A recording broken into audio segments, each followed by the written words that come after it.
All right, welcome everyone. We're Semblance of Sanity. I'm Caleb. I'm Jacob. And we're here for Vinland Saga, Season 1, Episode 22.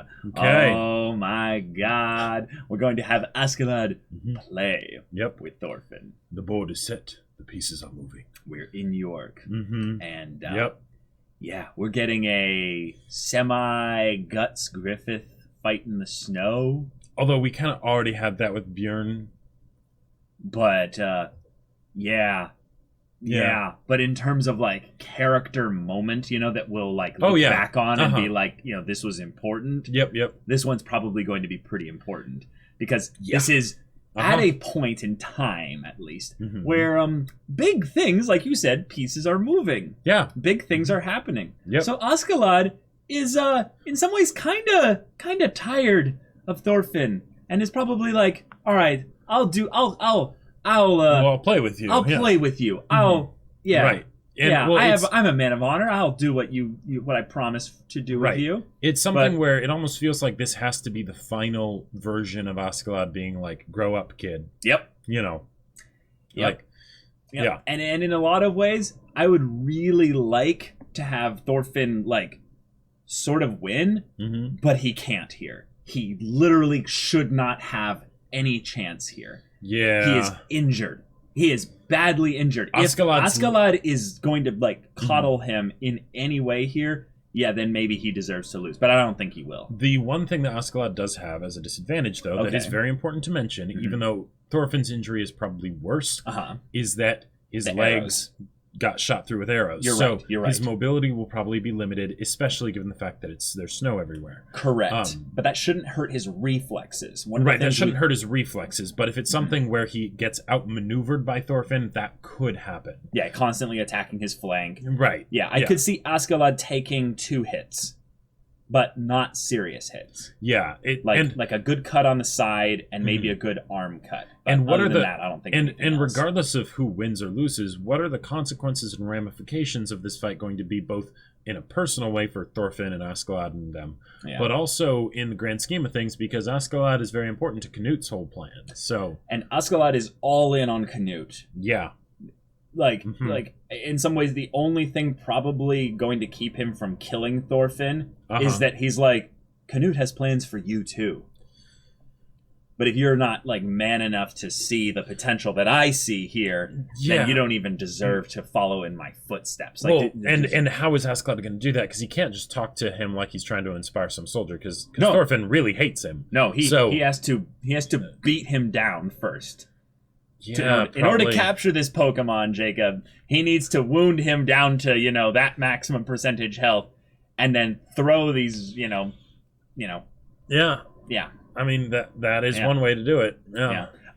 Big other things, though, going on with regards to the actual plans that Swain had for Canute here in York. We have Askeladd's tempo being established. He stole Sente by making the first move here, like the second they arrived, and spreading that doubt within the populace. That rumor, right? That rumor, which will become fact. That's just a rumor. Well. More importantly, it can't ever go away. Yeah. Right. You can't kill it. Because even if you present facts, it's like, well, what if? But we might not be able to believe those facts, and maybe that's just Swain's propaganda or whatever. Right. Who because knows? This whole thing did happen. Yeah. Yeah. And you can't question that person. There are so many people that saw, Canute's double get shot with a crossbow. Yeah. So Swain, Floki, what are y'all gonna do? Yep. And what'll be the next stage of the plan as we're here? Oh, and boy. This is coming up on some of the final episodes of the first season. So I'm so happy. I'm so happy that we're here. Are you ready? Yes, I am. All right, y'all. Without further ado, let's jump right into this. I mean, they have been slowly trickling. Oh, okay. We're going back to Bjorn. recap All right. Bjorn. Okay, I was gonna say, if they're playing this music for Askeladd's fight with Thorfinn, right? No, this is a requiem for Bjorn. He's such a big man. Oh. Mm-hmm. 俺のたった一人の Mm-hmm. 俺のたった一人の Mm-hmm. 俺のたった一人の Mm-hmm. Yeah.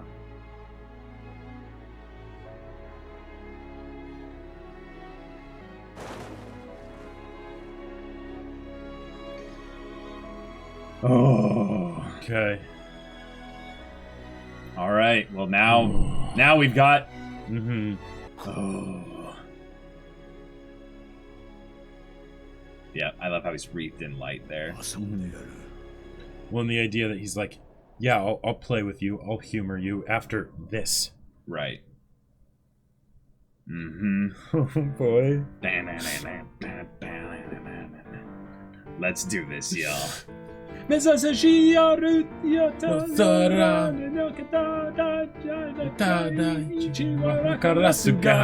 can't do that first part.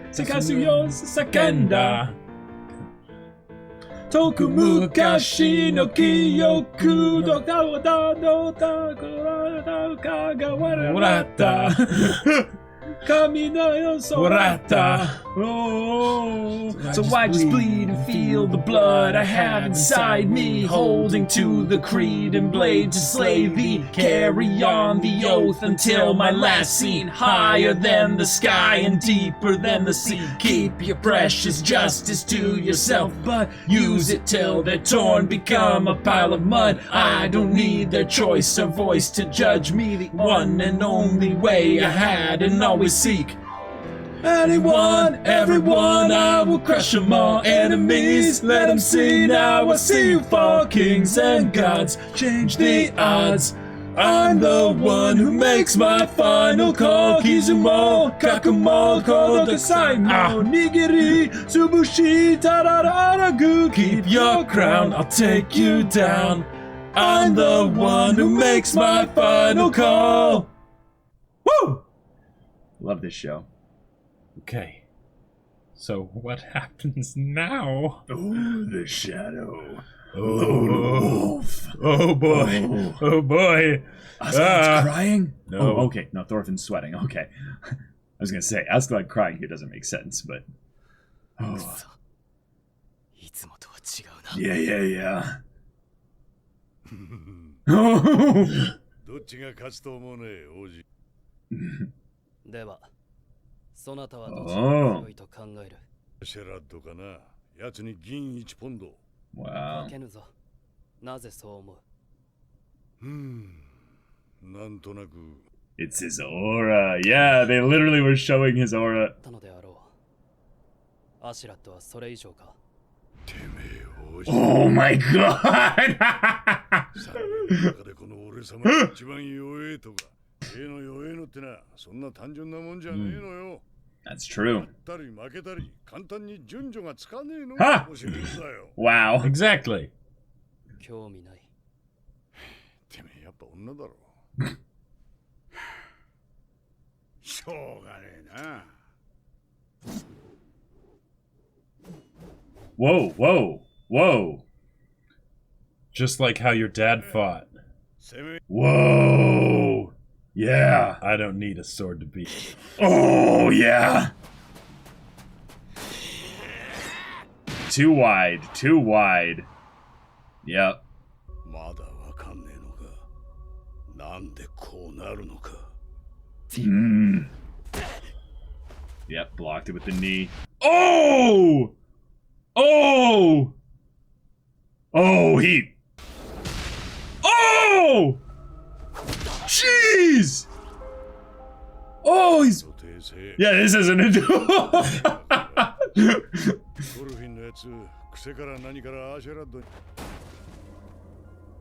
Oh yeah, Thorkell doesn't even know that Askeladd killed Thor. Yeah. Thorkellに勝って調子に乗ったが。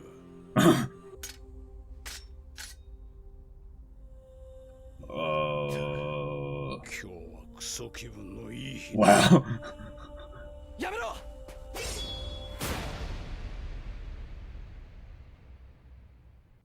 Okay. トルフィン。おい、トルフィン。Oh, okay. Just blacked out for a little bit. わかるか。決闘はもう終わったぞ。てめえ！気を失ったのだ。Yeah. Oh.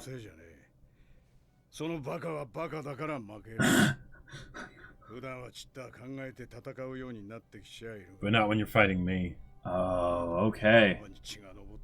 Nice. This is training. Yeah. Dude, listen, this is good. Yeah. Oh, everyone's the same. Whoa. Okay. Oh. 初めて殺した相手もノルド戦士だった。俺の親父だ。Whoa. Whoa. 工学のために教えてやろう。憎い相手の殺し方をな。Whoa. Oh, let's go. This is not how I thought it was gonna go. Me neither.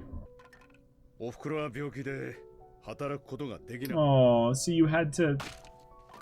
何で物心つく頃に You had to take care of her, yeah. 馬屋の下働きだった。はいつも灰やすすや馬のクソやらで白かったり黒かったりだな。ついたあだ名がアシェラッド。Oh, okay, yeah. Oh, is that his father? Yeah. Yeah. Yeah. That's right.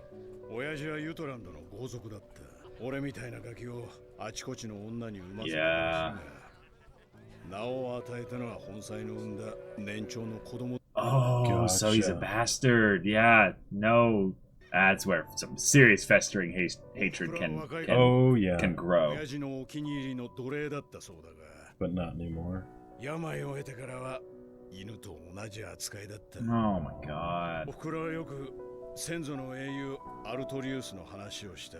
同じ話を何度もした。繰り返すもんだからよ。Dreams. 信じるようになった。Yeah. 遥か西の彼方、常人にはたどり着くことのできない日。Whoa. 英雄アルトリウスの住む楽土があると。Whoa, nice. Okay. Nice. いつの日か彼は万軍を従え来て、蛮族どもを注視。この世を平定してくださる。待ちに待って500年。英雄はまだ現れない。もし本当にご先祖様がそんないいところに暮らしてるなら、 Why would he ever leave? 好きなんでこんな世界に帰ってくるわけやね。そして俺が11の時、心が折れた。Oh. Oh no. Oh.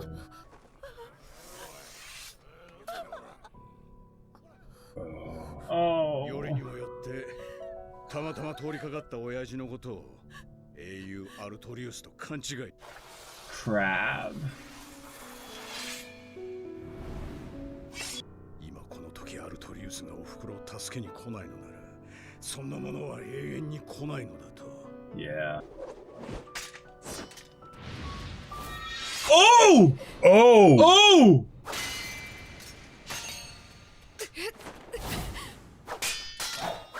Jeez! Whoa! I thought she died! 体に目の前のクソ野郎の血が流れている証拠だと思った。情けねえ話さ。涙が出るぜ。Whoa! Okay, well, so much for that. He looks like sunken and like emaciated. Wow.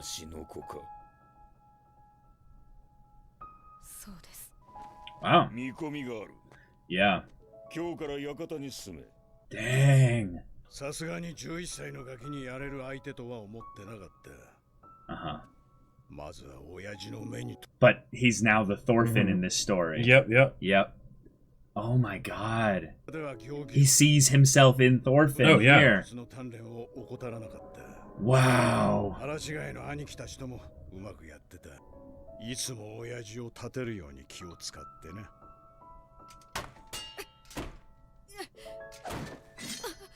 Oh.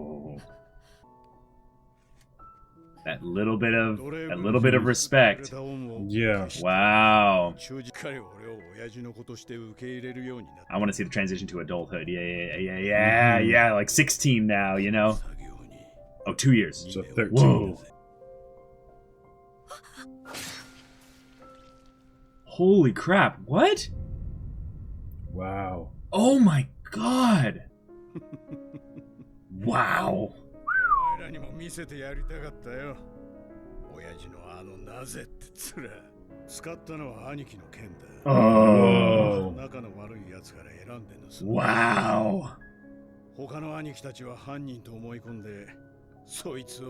Oh my god.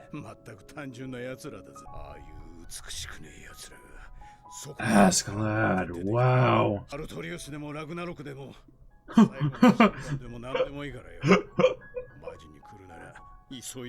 And you better hurry. Okay. Oh boy. 10年以上かけて俺一人倒せないお前はボンクラだって話さ。うるせえ。たく言ってるそばからそれかよ。犬めてに餌に釣られ。Yeah, here it is. Here it is. Look at yourself. 頭が下がるよ。 Whoa. シャバンみてえな決闘に付き合ってやるだけで。 あのトルケルにまでホイホイ挑んでいくんだもんな。トールズにも。Oh, there it is. Yep. There it is. Oh, he dropped the name. There you go. Uh-huh. Yep. Yeah. 待て。もうよせ。うるせえ。うるせえ。うるせえ。黙れ。今は。Oh. Oh yeah. Oh. Oh yeah. Oh. Oh. やれやれ。すっかり硬くなっちまった。英雄の末裔はそなたであろう、アシュラット。再起もある。己自身が王となり、世を変えようとは思わぬのか。あなたの方が王にふさわしい。俺やスベン王よりもね。 顔見りゃわかります。俺はただのバカ。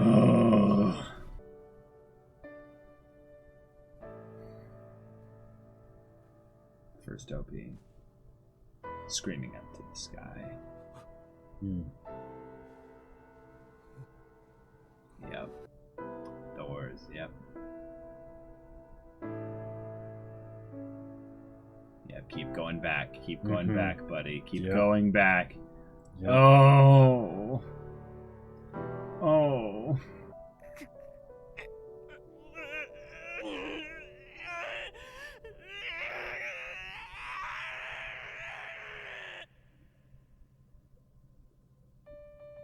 Okay. Wow. That was a whole episode for that. So good. Woo.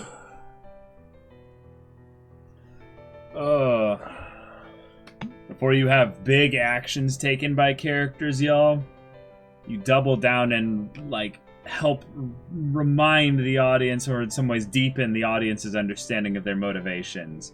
And in this one, it was literally the main character getting questioned of, what are you doing? Yeah. Why? Uh-huh. Yeah, Thorfinn's got to do some soul searching. Seriously. And he's not even able to do that right now. Yeah, I feel like that was so important. He needs to go back to the beginning, basically, and reevaluate everything. Well, and I feel like the fact that his final cry in this episode was still through clenched teeth. Yeah. You know, you could hear it. Yeah. That's very important, because that means there's still this aspect of him fighting it. Of him fighting it, not accepting it. Right. Yeah. I mean, it's basically someone saying that your whole identity that you've based your life on the last decade has been meaningless. Muda this. But Askeladd thanking him, being like, thanks, you kept me sharp. And you were useful. All you do is pretend and do these dumb duels with you. And you'd go and actually do these incredible things for me. Right. Wow. Wow.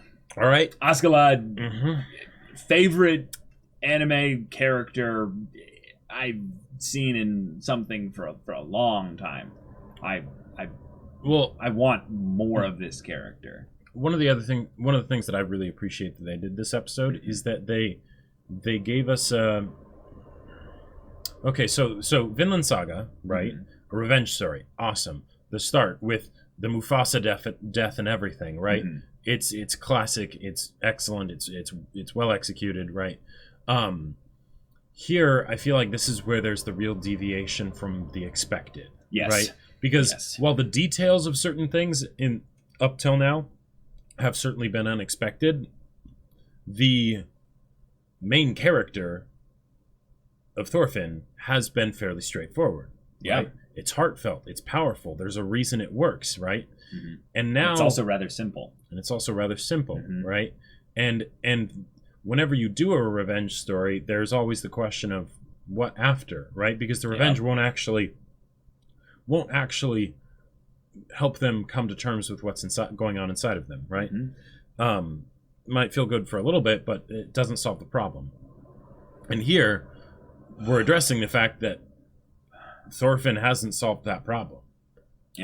And it's gone a long time without doing that. Because what he actually is doing and what he says he wants aren't in alignment with each other.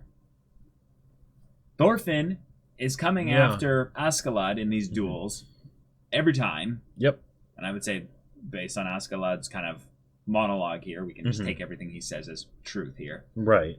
That you're an idiot. You're not actually trying to kill me. Yeah, he's trying to alleviate his own guilt. Yeah, he's trying to basically have a focus of rage, of hatred, that will be, eternal in some ways. Like, I don't think even Thorfinn realizes this, but I don't think Askeladd was even really pointedly talking about it, but the results kind of speak for themselves. Thorfinn could have killed Askeladd many times. Yeah.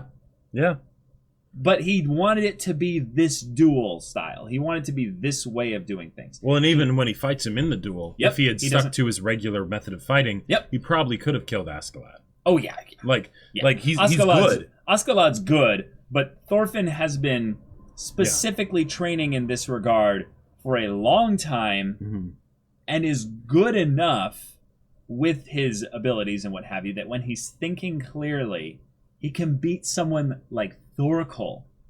Or even just go toe-to-toe with Thorkell. Right. Thorkell would destroy Askeladd in a fight. Oh, yeah. Absolutely annihilate him. Yep. And while there is a rock, paper, scissors aspect to it, Thorfinn is kind of the perfect person to fight Thorkell. That's true. Right? It's still, it can't be denied. And the idea that, I really feel like with Thorfinn here, and this is something that Askeladd pointed out in no uncertain terms, that this is basically something where Thorfinn can't stand the silence. He can't stand there being someone that isn't to blame for Thor's death, because then all that's left is him. Right? So, in order to cope with that, he constantly rages against Askeladd. But even then, he's not, even then he's not really. He's not. He doesn't really want to kill Askeladd. Yeah. Right? He wants to.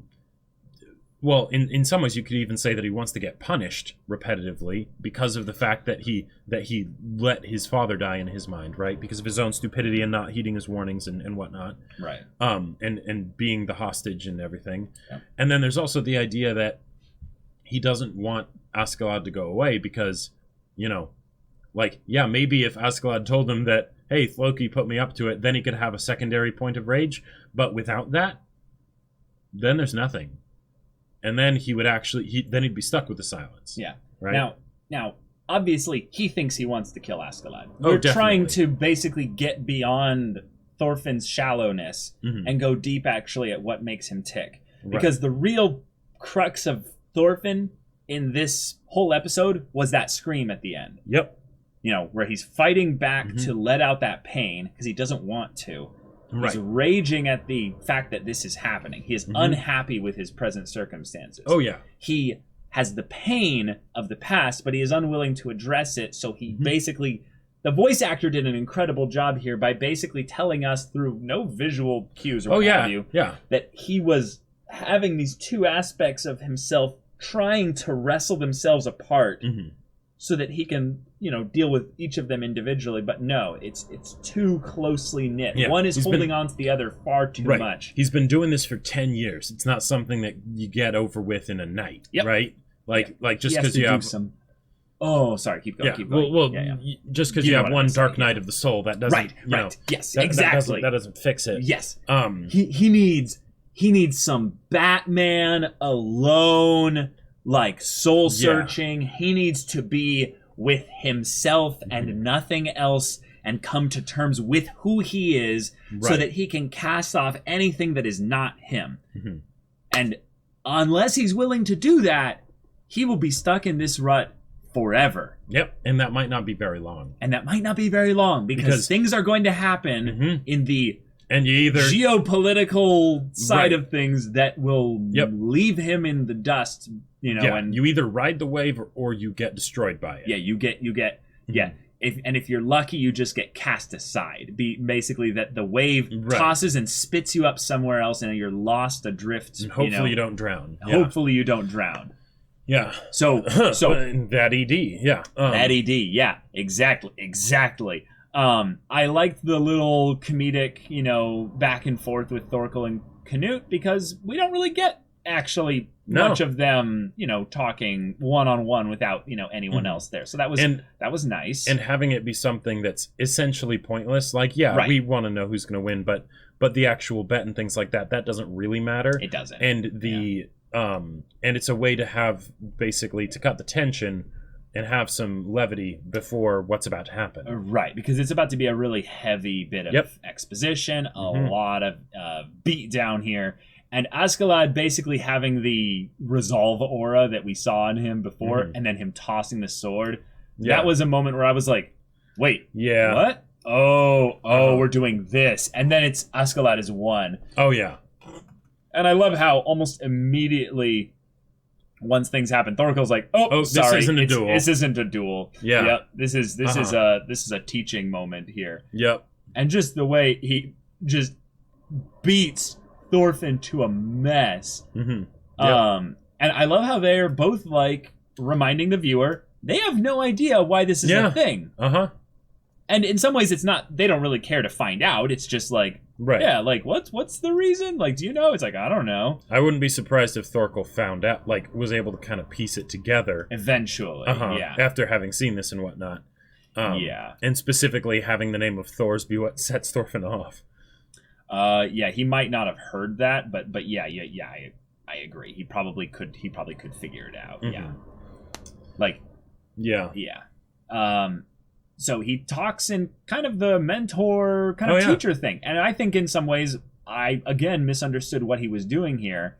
And it seemed like he was saying, you're losing control. You're tapping into the dark side. You need to become one with the Force, Like, you're not actually, like, using any of the things that make you a wonderful fighter, an incredible human being. And then it changes. And he says, unbelievable. What does he say? Unbelievable. There's what does he say? I mean, I gotta get to this part here. It's weird. The player that we're going through here. Basically, he says, I hate warriors, especially Norse warriors, Vikings. And then he goes to tell his backstory of how he kills his father. And I'm going to tell you something for future reference. I'm going to tell you how to kill someone you hate. This whole smart. Right. This whole backstory bit here is about how a 13-year-old boy not only kills his father, makes his brother the scapegoat. Gets them all to basically believe in him over those 2 years till he has the perfect point of vengeance where there was no way his father even suspected him at that point. Like he says his father looked up to him and had the face of, why? Like he was genuinely shocked. He was like, wait, I treated you well those 2 years. I brought you out of being the son of a slave. Right. but no, you came after my mother at that one point there, nearly killed. Yep. Yeah. Nearly killed her here. But this whole legend, the prophecy, Artorias, this idea of there being this great beyond thing, person, what have you, god, hero, whatever you need it to be, Vinland, that's just going to come and save people. And the story seems to be about human beings acknowledging that their gods, their heroes, their things that will save them aren't going to do it. It needs to be a person taking that action. Is brilliant because it flies both in the face of what Thor's represents in the story. But Thor's did die, though. Yeah. And I wonder if the idea that Askeladd figured all this out, that he could cast off all those legends, the prophecies, and all those things at a young age. Yeah. When he met Thor's, and he sees this legend, this thing that is beyond the mundane, this thing that is nearly, supernatural, Right. Does he then begin to believe a little bit again?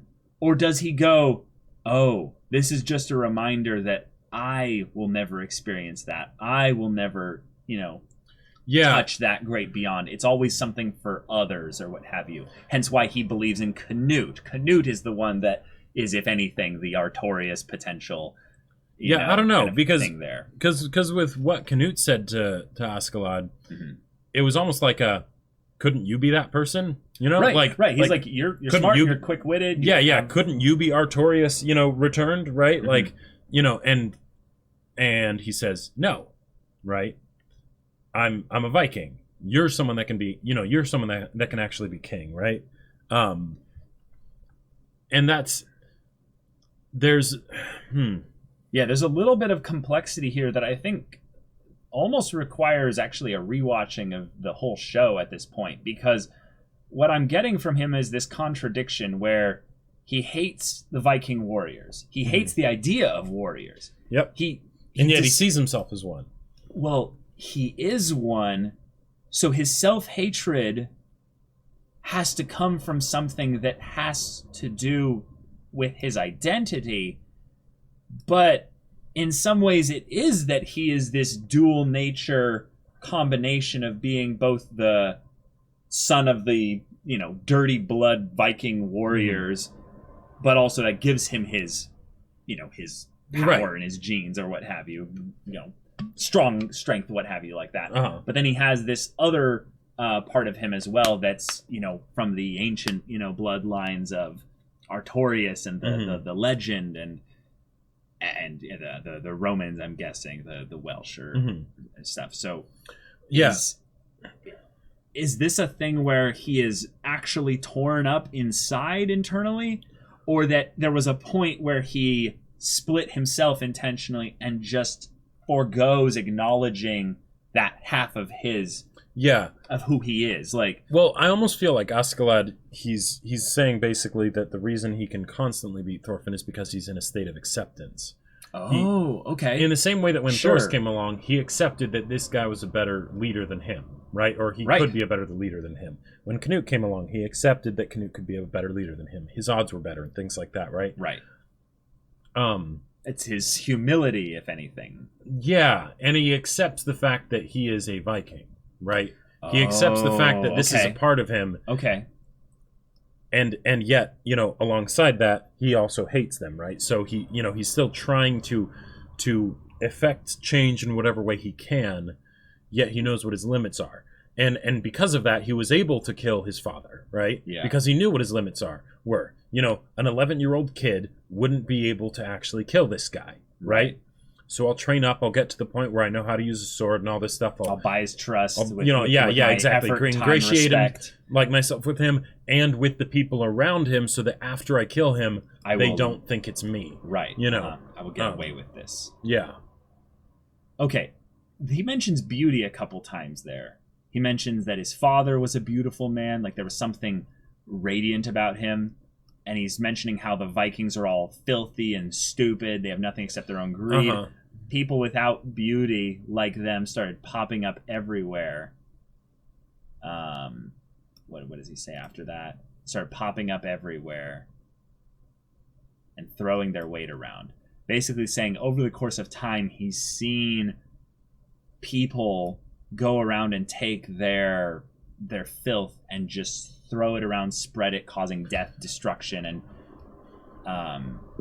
and there's no end to it, no matter how many he kills. So, I almost feel like when he talks about beauty, he's talking about people being smart, like people being opportunistic or something, right? Like, and that the throwing their weight around, right? There was nothing clever to that. It was just them throwing their weight around. They've got a big stick, right? So smart. If we go at it from the standpoint of dreams, could you actually say it being people that live with purpose?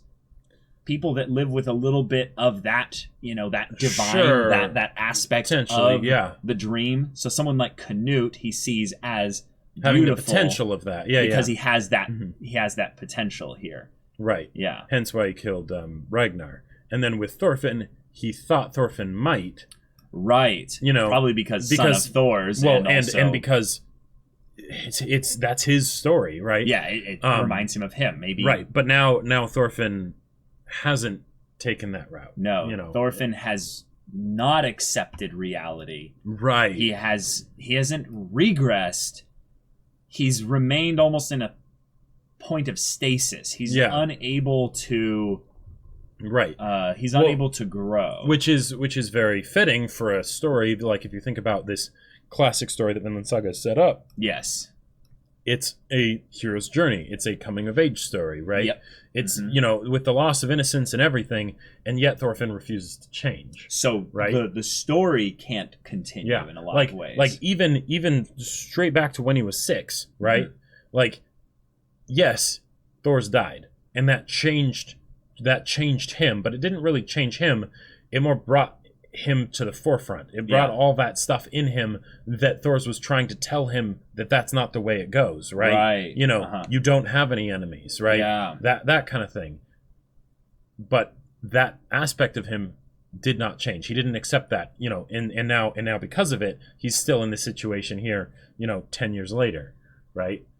Which, if you think about it, and hence Askeladd's finishing line of I should also thank Thor's, it's in a lot of ways the biggest dishonor or disrespect or disservice to his father's sacrifice. Yeah. Right? And that's the thing that ends Thorfinn. Well, that ends Thorfinn, but also it's the thing that anytime you have a revenge story, you have to bring that up. Yeah. Because, the person that was precious that died, they would not want this person to do these things that they're doing, right, as a way to make themselves feel better, right? They would hope that they would be able to put it behind them and, forgive, move on, live their life, right? Right. But Thorfinn's not.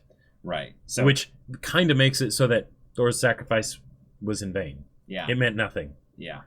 Especially if he doesn't change in the future. And if he continues down this path, he will end up dying in a ditch somewhere, right?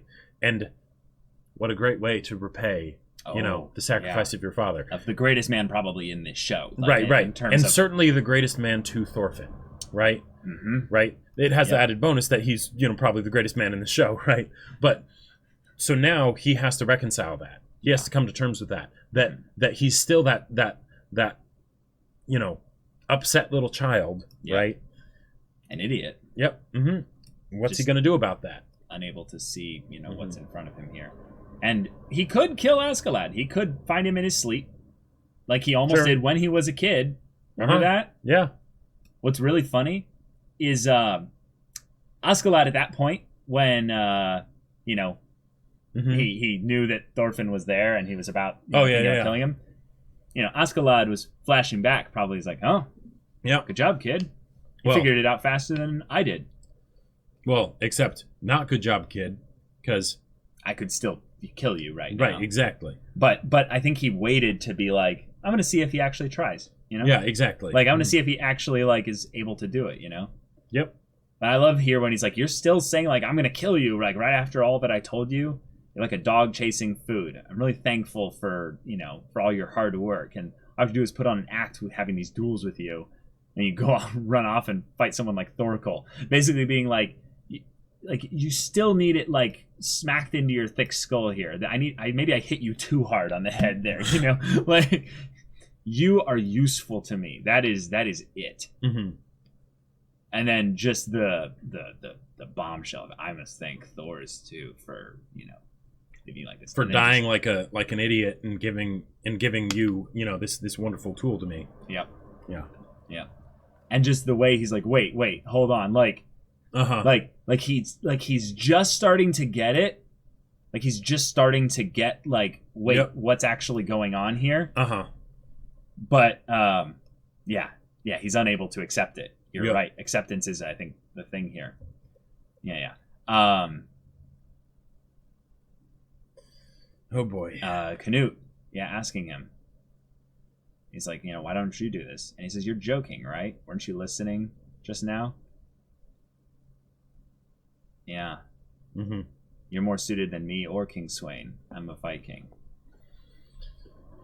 I loved the flashback. Well, the whole flashing back. Yes, you know, I absolutely loved it. I absolutely loved it. There's something very particular I want to bring up, though. Yeah. Of when it started and when it stopped. Uh-huh. It went all the way back to the part where he actually sees his father die in front of him. Oh, does it? Right? Except it doesn't show Thor's. Where is that? The last shot when it shows him angry like that. That's when he's on the boat. That's not when Thor's dies. I know what you mean. Why it would be important thematically, but that's not actually when. Well, okay. That's when he's in the back of the boat. And he's looking at Askeladd. Sure. All right. Okay. If he had gone back any further, right. If he had gone back any further, the point is that that's where it stopped. Yeah. The thing that would have been next, would be Thor's dying. Yes. Right. And he won't go there. No. He won't go there. Like, I mean, he can't help but go there every once in a while just because of how painful it is. So. Well, and yet, so he doesn't intentionally go back there. Yeah, he avoids it because, you know, hence Askeladd, right? Right. All the guilt. Yeah. And that wail, that sound. Mm-hmm. The lone wolf. All right. Well, that was an episode. Yeah, this was an incredible episode. I never would have thought that they would spend the entire episode on this. Like, yeah. Okay, Askeladd and Thorfinn dueling. That's definitely important. But oh boy, this was a Thorfinn episode. And an Askeladd episode. This was a Thorfinn and Askeladd episode for sure. But like, this is the equivalent episode, I feel like, that is either the episode or the premonition of the episode of the Guts versus the 100 Men, of realizing, what am I doing? Yes. Why am I here? Yeah. Right? This isn't enough. Yeah. And will he realize it?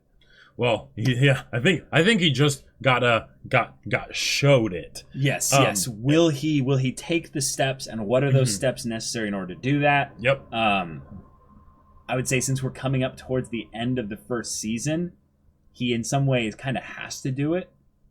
Like, he has to do something, because in terms of where his character goes from here on out, right, the main thing that is really lacking in his character right now is some like form of development, some form of actual like character development. Well, growth, and well, he's starting to get the character development, but also a goal, because he's the main character right now, but he's not the one driving the story.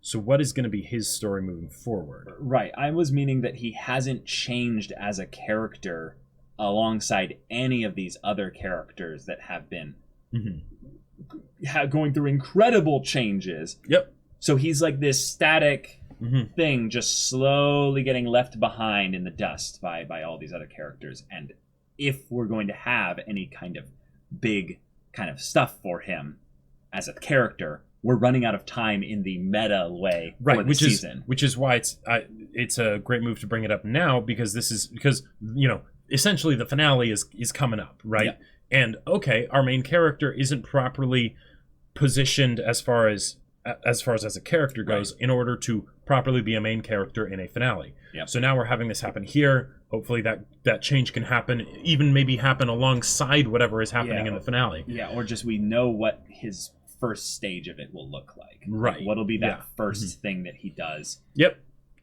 Even if it's just being alone and just being with his emotions and his hatred and his pain and all of that. Yep. So, yeah. Y'all, thank you so much for watching all the way to the end of this reaction and discussion. This was an incredible episode. Yep. And I can't wait for what's coming next. So, y'all, if you want to see that next episode's reaction and discussion right now, though, go check out the link in the description below for our Patreon. You can get on early access there. You can watch full-length timer reactions there, and all this comes with Discord access, so you can chat with us and the community there about this show, about anime in general, and Jacob's sci-fi novel that he wrote. That's right. So I wrote a sci-fi novel. It's awesome. It's called Battle Lines. It's available on Amazon in both hardback and ebook. Link in the description. Go check it out. Yeah, so if any of that interests you, we'll see you there. But until then, we're Semblance of Sanity.